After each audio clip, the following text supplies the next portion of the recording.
शास्त्रों में साफ साफ लिखा है कि पति और पत्नी दोनों का भाग्य एक साथ जुड़ा होता है। तो अगर कोई पत्नी जो है वो पूजा पाठ करती है तो उसका फल जो है वो उसके पति को भी मिलता है।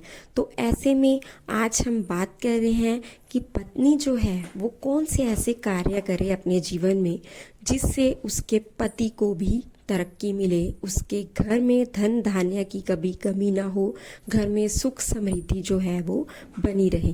तो इसके लिए आप जुड़े रहिएगा मेरे इस वीडियो में और वीडियो को अंत तक ज़रूर देखिएगा। तो सबसे पहली बात जो है वो ये है कि हमेशा पत्नी को सुबह जल्दी उठकर स्नान करके उसके बाद पूजा पाठ जो है वो करना चाहिए। सबसे पहले आपको तुलसी को जल देकर उसके पास दीपक जलाना चाहिए। दीपक जलाने से क्या होता है कि जो धन की देवी हैं माँ लक्ष्मी वो प्रसन्न होती हैं। माँ लक्ष्मी की सखी है माँ तुलसी। अगर आपके घर में माँ तुलसी विराजमान है तो आपके घर में माँ लक्ष्मी का भी वास जरूर से होगा। तो आप सुबह शाम माँ तुलसी के पास दीपक अवश्य से जलाएं। और अगर आप शनिवार के शनिवार पीपल के पेड़ के पास दीपक जलाती हैं तो इससे भी आपके ग्रह जो हैं वो मजबूत होते हैं, आपके घर में पॉजिटिविटी। जब भी आपके पति या ऑफिस जाते हैं या फिर कोई जॉब पे जाते हैं, कोई बिजनेस करते हैं, कहीं भी आपके हस्बैंड जो है वो काम करते हैं तो आपको कभी भी उनको खाली पेट घर से नहीं भेजना चाहिए। कुछ ना कुछ तो ज़रूर उनको खिला के भेजिए। जो पुराने लोग थे वो कहते थे कि अगर आप घर से खाली बाहर निकलते हो ना तो आगे भी आपको खाली ही मिलता है। अगर आप चाहते हैं कि आपके घर में लक्ष्मी आए तो कभी भी हस्बैंड को खाली पेट ना भेजे। जो भी उनका पसंदीदा नाश्ता है वो बना कर दे। अगर सुबह सुबह कुछ भी खाने का मन नहीं है तो चाय के साथ बिस्किट दें, चाय के साथ ब्रेड दें या फिर और नहीं तो पानी के साथ गुड़ी दे दें। लेकिन कभी भी खाली पेट घर से बाहर नहीं जाना चाहिए। दूसरी चीज़ ये है कि जब भी आपके पति जो हैं वो जा रहे हैं तो आप गेट पर उनको छोड़ने के लिए ज़रूर से जाएं। कई पत्नियां ऐसी हैं वो ये सोचती हैं कि हम जो है वो बाहर तक क्यों ही जाएं, अभी तो आ जाएंगे, काम पे ही तो गए हैं। तो आपको अपने हस्बैंड को गेट तक छोड़ने के लिए ज़रूर से जाना चाहिए। इसके आपके ग्रह मजबूत होते हैं, आपके संबंध जो हैं वो भी मजबूत होते हैं। एक और चीज़ जो है वो ये है कि आपको अपने किचन को कभी भी खाली नहीं छोड़ना चाहिए।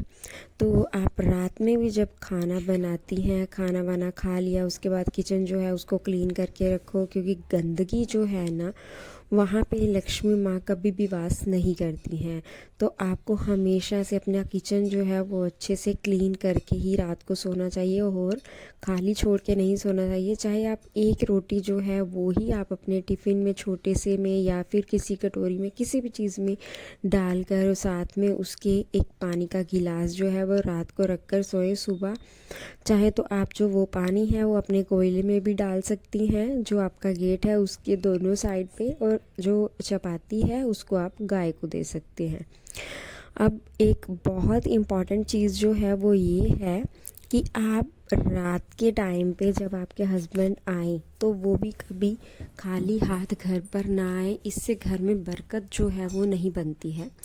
तो आप चाहते हैं कि आपके घर में बरकत जो है वो बनी रहे तो आपको क्या करना चाहिए कि आप अपने हस्बैंड को बोलिए, चाहे आते हुए वो चाहे 100-50 की चीज़ लेकर आएँ लेकिन कभी भी खाली हाथ ही लाते हुए घर में ना आए। तो जब भी आपके हस्बैंड जो हैं वो ऑफिस से घर आए तो आप उनको पानी जो है वो ज़रूर से दीजिए। इससे क्या होगा कि आपका जो राहु है वो और मजबूत हो जाएगा। कुछ औरतें जो हैं वो ये कहती हैं कि हमारे पति जो हैं वो हमें पैसा नहीं देते।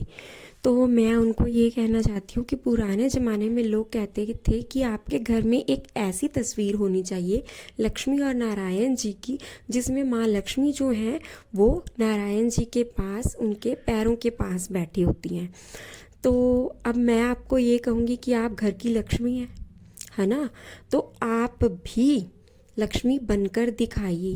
आप भी अपने पति, अपने परमेश्वर के कुछ लोग जो हैं वो मेरी बातों को गलत ठहराएंगे, मुझे पता है, लेकिन मैं फिर भी कहूँगी कि आप भी अपने पति के पैर जो हैं वो दबाना शुरू कर दीजिए, तो आपको भी पैसे जो हैं वो आपके हाथ में खुद से ही देना स्टार्ट कर देंगे। आप एक बार ये उपाय करके देखिए। तो कई लोग ऐसे भी हैं जिनके ये सवाल है कि हम थक चुके हैं, सब कुछ करके देख लिया है लेकिन कुछ फ़र्क नहीं पड़ा है, तो मैं उनको ये कहूँगी कि आप क्या करिए, एक तांबे का लोटा लीजिए, उसमें जल डाल के, उसमें हल्दी डाल के, शाम के टाइम पे जब भी आप संध्या की आरती करें उससे पहले आप हल्दी जो है वो डाल कर पूरे घर में उसका छिड़काव कीजिए। उससे आपके घर में शुद्धता आएगी और आप खुद इस चीज़ का फ़र्क देखेंगे, वो भी सिर्फ 15 दिन के अंदर आपको इस चीज़ का फ़र्क जो है वो महसूस होगा कि आपके जीवन में बदलाव आए हैं। माँ लक्ष्मी ने आपके घर में दस्तक दी है, आपके घर में प्रवेश किया है। इन सब बातों का जो है वो हमारे जीवन पे बहुत बड़ा प्रभाव पड़ता है। कहने से कि हाँ कुछ नहीं होता, कुछ नहीं होता, तो ऐसा कुछ नहीं है। सबसे इम्पॉर्टेंट चीज़ कि आपको हफ्तावारी जो व्रत है, जो भी आपको लगे कि आप कर सकते हैं, आपको एक ज़रूर से करना चाहिए। चाहे वो सोमवार का व्रत हो, चाहे वो वैभव लक्ष्मी का व्रत हो, चाहे वो माँ संतोषी का व्रत हो, चाहे वो गुरुवार का व्रत हो, इनमें से कोई भी एक व्रत जो है वो हमें करना ही चाहिए। जैसे आपको पता है कि जब कोई भी त्यौहार होते हैं तो हमें अलग सी ऊर्जा ही आ जाती है, तो वैसे ही अगर हफ्ते में आप एक बार कोई भी व्रत करते हो ना, तो उससे आपके जीवन में अलग से ही ऊर्जा आएगी। अब मैं जैसे कि फ्राइडे को, शुक्रवार को वैभव लक्ष्मी माँ का व्रत करती हूँ।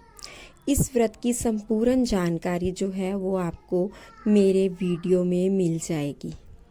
उसका लिंक जो है वो भी आपको डिस्क्रिप्शन बॉक्स में मिल जाएगा। आप चाहें तो आप वैभव लक्ष्मी माँ का चमत्कारी जो व्रत है वो कर सकते हैं। ये बहुत ही, मैं क्या बोलूँ कि मुझे तो बहुत कुछ मिला है इस व्रत को करने से। तो अगर आपके भी कोई प्रॉब्लम्स चल रही हैं या कोई विघ्न है तो आप उसके लिए इस व्रत को कर सकते हैं। 11, 21, 31 और 51, इनमें से कोई भी, जो भी आपका शरीर जो है जिस चीज़ के लिए इजाज़त दे, आप उतने व्रत जो है वो कर सकती हैं। और एक बात, इसके बाद इसका उद्यापन भी किया जाता है। और अगर आप सुहागन हैं तो आप सुहागन स्त्रियों को बुलाकर उनको खाना खिलाइए, और विदाउट नमक जो है वो खाना खिलाते हैं। कई लोग सिर्फ मीठा बनाते हैं, सिर्फ खीर का जो है वो सभी को प्रसाद देकर इस व्रत को संपूर्ण करते हैं। तो आप सबका बहुत बहुत धन्यवाद मुझे सुनने के लिए। जय श्री राधा।